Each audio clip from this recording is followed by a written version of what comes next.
It obviously starts for the African Cup of Nations.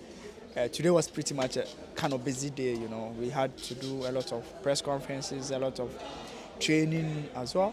But the key moments, apart from the opening ceremony and then the first game, is the Black Stars. So Ghana is going to play tomorrow, but obviously we have a pre-match press conference. Chris Hughton was there, and then Capito Andrea, you came around.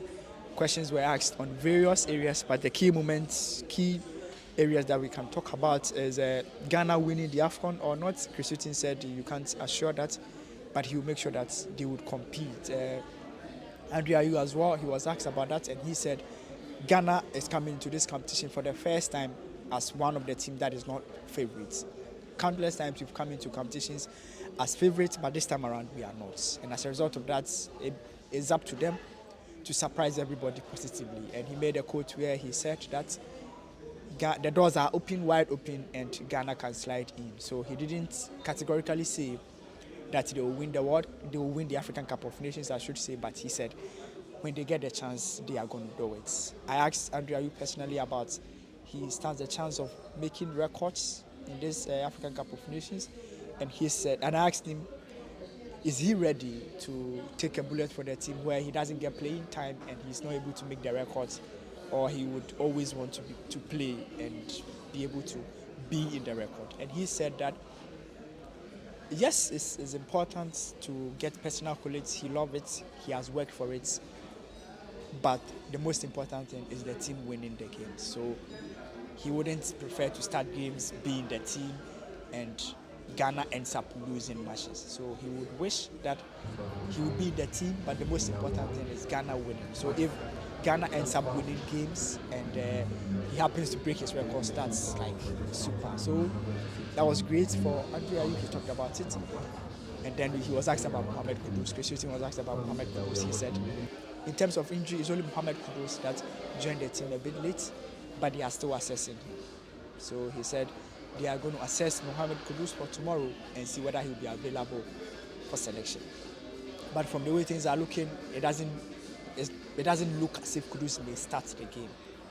So that's one thing that don't be surprised if you don't see Kudus in the starting 11 based on how Chris Hughton has been speaking around it. So in summary, that was how the coach talked about. He didn't really give out how the team would play, but one thing that went through is the fact that the Black Stars played double pivots. Everybody asked him, and his response was basically like around that. It looks as if he may still do it.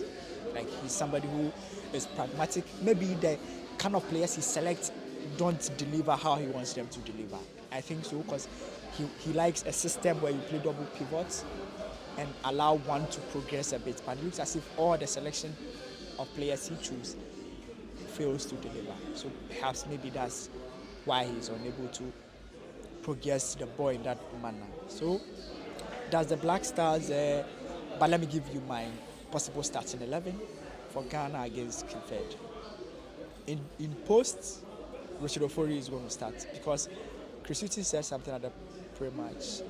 He says Richard Ofori has been consistent and has never disappointed Ghana all the time he has been given the chance to play for us. So he will just continue using him, because if you look at Atizigi, it's like we are not really sure the kind of Atizigi that will show up. Jojo Walcott, we've not seen much of him, you know. So that's Walcott. But for Richard Ofori, Chris Hughton is looking for a permanent way of solving goalkeeping problem. And Richard Ofori, in as much as he's not getting playing time at his club side, anytime he's in the post, he's delivering. Just that the last time we played in Kumasi, he nearly gave some goals away. Fortunately, the goals didn't enter the net. So Ofori will be in post. At the right back will be Dennis Odoi. I think Dennis Odoi will play ahead of Ali Busevu because Dennis has been good. The two centre backs will obviously be Amate, and I wish Salisu would play with Jiku, but I think Amate would rather pair with Alexander Jiku. Left back, Gideon Mensah. I think he doesn't have competition. In this African Cup of Nations, if you are looking for a role that doesn't have competition, it is Gideon Mensah. Because yes, there's Fatau there, but I don't think Chris Hughton would risk using him. I don't think he'll use him. That's my personal opinion. The 2 DMs he will play, I want him to. That's what is my prediction. I don't know how the coach will play. I want him to play Salis, I should say, and then Elisha also. This is why. I think Salis would help with progressing the ball slightly better than Baba Idrisu. Elisha Usu is very calm on the ball. I've watched him. If he's playing very well, when he gets a good day, he's very calm on the ball, try to give simple passes. Look at him like Mikelobi. Simple, casual, give decent passes. That's Elisha Usu. But when you pair him with Baba Idrisu, it doesn't work. Baba Idrisu, I think he's not been up there. And then, so it's going to be 4-2-3-1. The 3, once Kudus is not starting, on the right side, on the left side, obviously, is going to be Jordan Ayew. The player that should play behind the strikers, the striker should be Majid Ashimeru. I think Rishutin should play Majid Ashimeru like a 10, but like he should play him like a 10, but very closer to the midfield. And then on the right side, he should play Antoine Semenyo. Do you get me? So it's going to be Antoine Semenyo on the right side, then Inaki Williams top the attack. So it's going to be like this.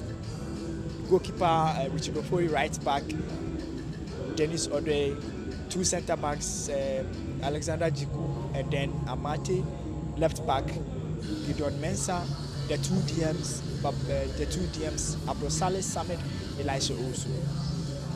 The front 3 should be Jordan Ayew, Majid Ashimeru, and then Antoine Semenyo, and then Inaki Williams starts. Where Inaki Williams and Semenyo can interchange, and then Salis, and then this guy, what's his name? Ashimeru can move, play like midfielder 10 so that he can progress the ball, because Kudus is not going to be in this game. That's what I think. But let me know what you think about the starting 11 in the comment section. So that's all for today. Today was pretty much a busy day, but we are hoping that the Black Stars game will be great. Ghana will be playing at exactly 8 p.m. tomorrow, and we'll be going to the training grounds of the Black Stars to bring you some footages as well. As usual, my name is Delali Funk. Subscribe to this platform. Let's build this community together. But don't you meet again. Bye-bye for now.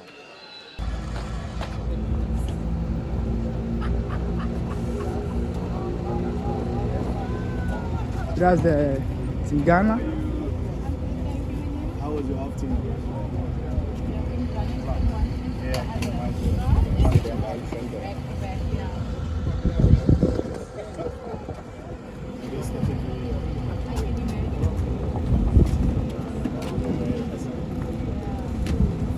You okay? We're gonna put the media on that side of the pitch. Just by that side there, and then I'll give you the 5-minute warning. That is Jonathan Soa. Fatao, run for the block from the goalkeeper. Majid Ashimeru. Yes. The maker. The maker. I want to know where Salisu. We know I'm not we have goalkeeper. Yes. Jordan. Salis. Jordan with you. Casey Schindler and Elisha Woods. So yes, that is it. Black Stars. Please. I didn't even see that. Richard Ofori. Yes. It will be all come. Then we have more. Okay. Jiku is also here. I think.